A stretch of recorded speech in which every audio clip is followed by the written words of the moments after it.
Hey everybody, welcome back to my channel. I'm so glad you're here today.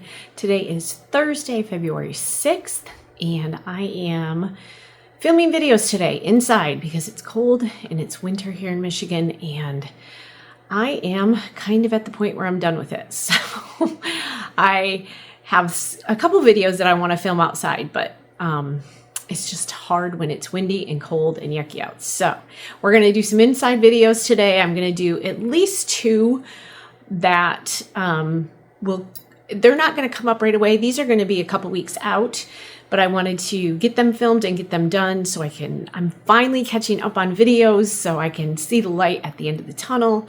I like to have at least a couple weeks ahead of time so that if I need to take a break for whatever reason, I can still get my 2 videos in a week, which I think I've missed a couple of weeks with 2 videos a week here recently. But I am trying to at least get that one up. So let's jump into this video. Today I am hopping on to talk about pricing hand spun yarn, and which is also going to roll into the next video I'm working on, which is using your Angora for different items and things like that. But this is just more of a generic across the board hand spun pricing guide. Now this is very basic.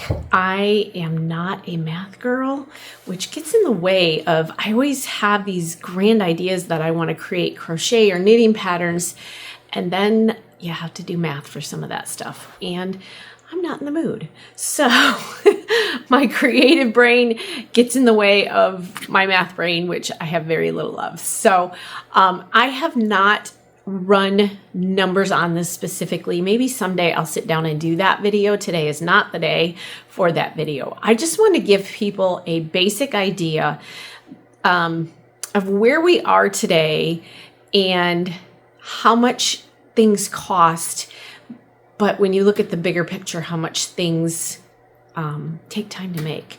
So I'm going to give you a little bit of basic information on that.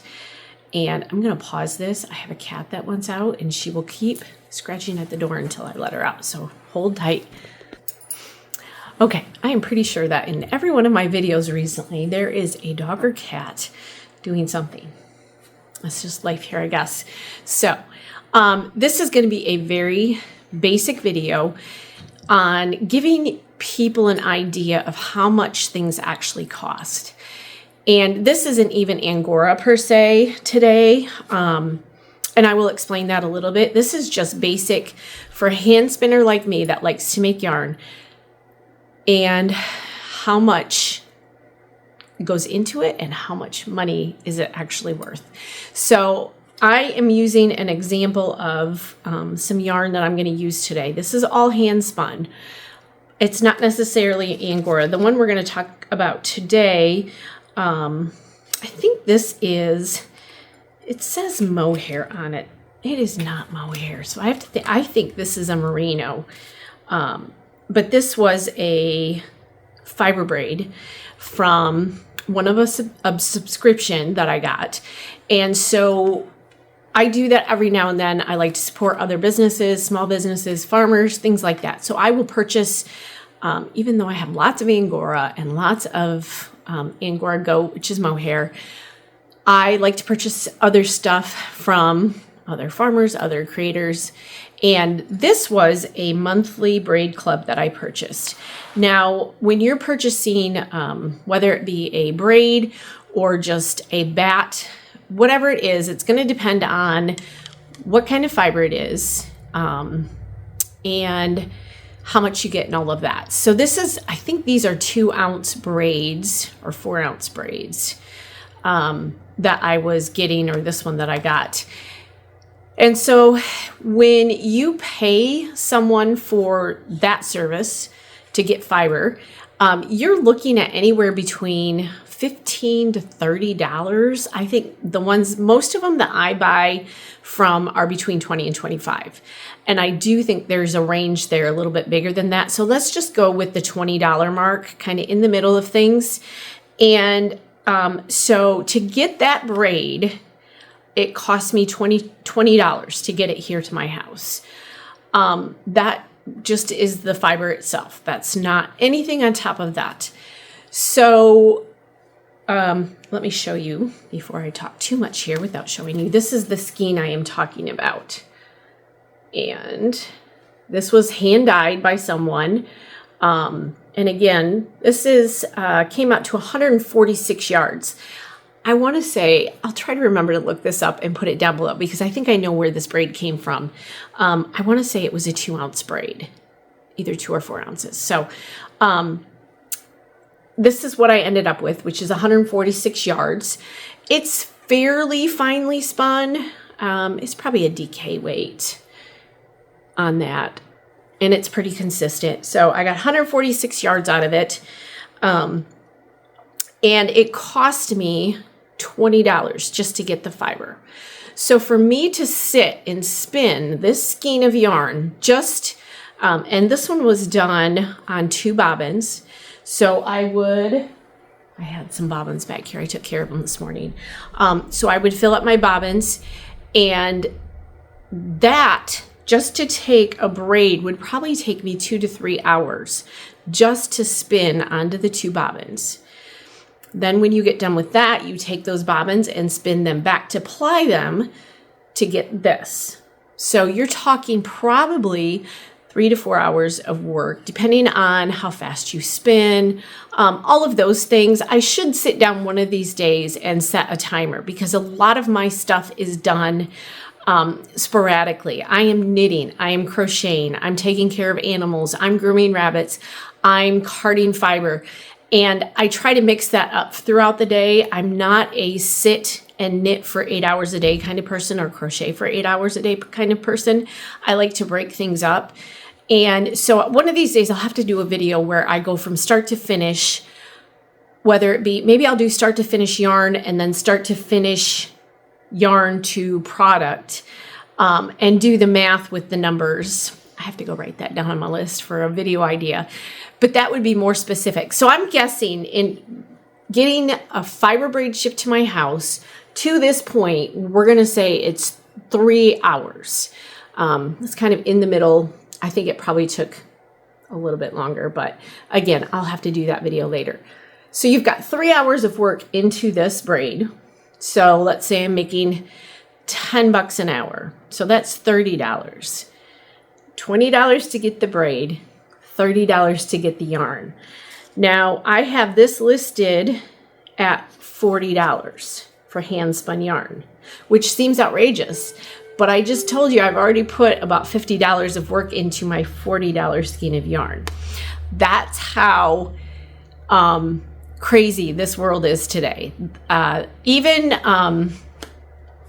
the acrylic yarns are even leaning towards getting pricier and pricier all the time. A lot of I was in Joann's the other day just looking at the different yarns and stuff, and there is still a lot of acrylic yarn in there, and you're looking at $5.99 up for a skein of acrylic yarn. Now it's going to depend on if you get the regular normal skeins that you think of when you think of acrylic yarn or the big bulky ones, but just the normal skeins cost at least $5.99. And so that is all machine made. You know, everything is machine made with acrylic. And so there's a huge difference in going into purchase an acrylic yarn versus my hand spun yarn that came from somebody's farm. Somebody had to dye it. You know, all the work, by the time I got the braid, all the hard work was done. You know, it had been washed. And when I get braids, I don't rewash them. They are clean by the time I get them. They've been dyed typically by the time I get them. So I don't rewash them at this point. I just skein them up and sell them. So and if you've got dyed stuff, someone took the effort to dye this fiber also. So you're talking, there's a lot of hours that go into handmade yarns. Now I have been working on hats recently. And that's one of the videos I'm going to do today is on hats. But I have this one, which was a handmade, hand-spun yarn, and I knit it this week. And I probably spent, I am not a fast knitter per se. And again, I break things up. So one of these days I will do a very specific video with how long it takes me to do things. And everybody's going to vary. People spin at different speeds. People knit and crochet at different speeds. But I'm guessing I have at least 5 hours into this. So this was another braid that I did. So you've got, let's say, $20 into the braid. We've got another $30 into the spinning. It was already dyed for me, so I didn't have to do that. If I would have had to do that, that would have been more hours on my part. So I've got $50 just in the making of the yarn. And then I spent another $5, or 5 hours, knitting. So right there's another $50. So this is at least a $100 hat. So think about these things as you are. I think we need to shift the perception. We are the Walmart mentality, quick, easy, cheap. That's where we're at.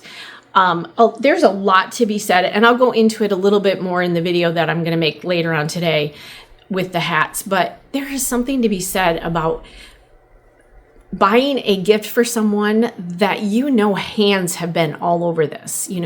This came from, I think this was, I'm guessing this was also a merino, or what other one did I have down there? I think this is another sheep one. I know it's a sheep one. So this came off in animals from somewhere. Sorry, I've got those stupid stink bugs in my house right now, and I don't know where they're coming from because it's cold outside, and they keep coming in, and I'm killing them every day. So this is coming from the animal, from a farmer, from a hand spinner. So a lot of love has gone into this hat. And so for me to make money off this hat and just kind of come even, it would have to be $100. I have problems selling hats for $100 where I'm located. And there is a difference in where you're at. I've talked about this before. If you're in the middle of New York City and you're selling handmade hats, you might be getting $300 a hat. So somehow we have to change people's mentality from buying 10 hats from Walmart for $5 to let's get one handmade hat that's going to last probably much longer and be much warmer because it's real wool. Wool is warmer than acrylic, much warmer than acrylic. Let's start focusing in teaching people that it's better to purchase maybe one hat that lasts for 10, 15, 20 years, which I'm going to talk about in my other video, rather than running to Walmart and buying these $5 hats or ordering them offline or whatever it is where that has been manufactured somewhere in a warehouse with no thought to putting it together. So that's a little piece of the puzzle as to why handmade items are so expensive. And most of the time, I've told this story before. It's one story that I always think of, and it always makes me chuckle every time. But this will kind of get the point across what I'm trying to make. I used to do a lot of craft shows. I don't do craft shows anymore because my stuff is not craft show. It is much more of an artisan market type show. And that's in another video coming up also. I talk about that a lot. Or I talk about how to sell your stuff, handmade stuff, and that's coming up next week. But so I did a lot of craft shows starting out because I didn't know where else to market my stuff. Again, internet was very, very small when I started. There was no Etsy, I don't even think yet. I know there was no Etsy because the internet was newer. And so my mother and I went to a big craft show. It was a Christmas craft show. And my mother-in-law did beautiful work. You guys have seen some of the stuff that she had made in other videos. But she used to make beautiful knitted necklaces and things like that. She made shoes and boots, knitted and crocheted shoes and boots. We had a beautiful booth. It was all of my hand spun stuff, Angora, other things, alpaca. And we went to this big craft show. It was in a big city here in Michigan, and we had a beautiful booth set up, and we had a booth kitty corner from us, and they were late getting there. So people were already arriving, and they were looking at our stuff and trying on scarves. And I kid you not, the booth that was across from us pulled out a cardboard box. Now remember, we had put a lot of effort into our booth, the way it looked also, but they had pulled out a cardboard box, a huge cardboard box. And on the side of it, it read scarves, $5. And I literally watched people just scramble over to this box to shuffle through to find a $5 scarf. Now, even back then, if you went and bought Red Heart yarn, you're looking at $3 to $4 a skein back then, even for Red Heart yarn. So I guarantee you that one $5 scarf paid for nothing other than the yarn for that person to make it. And it's just always so funny to me because they just went in droves from our booth over to that booth to get a $5 scarf. So keep that in mind as you are purchasing for people, as you are buying. Maybe look more at handmade items. Spend that little bit of more money for handmade items and realize how much care and love and attention goes into the making and creating of that product. So that's all I have for today. I hope you guys enjoyed this video. I hope you have a fantastic day, and I hope you get to create something today. Bye.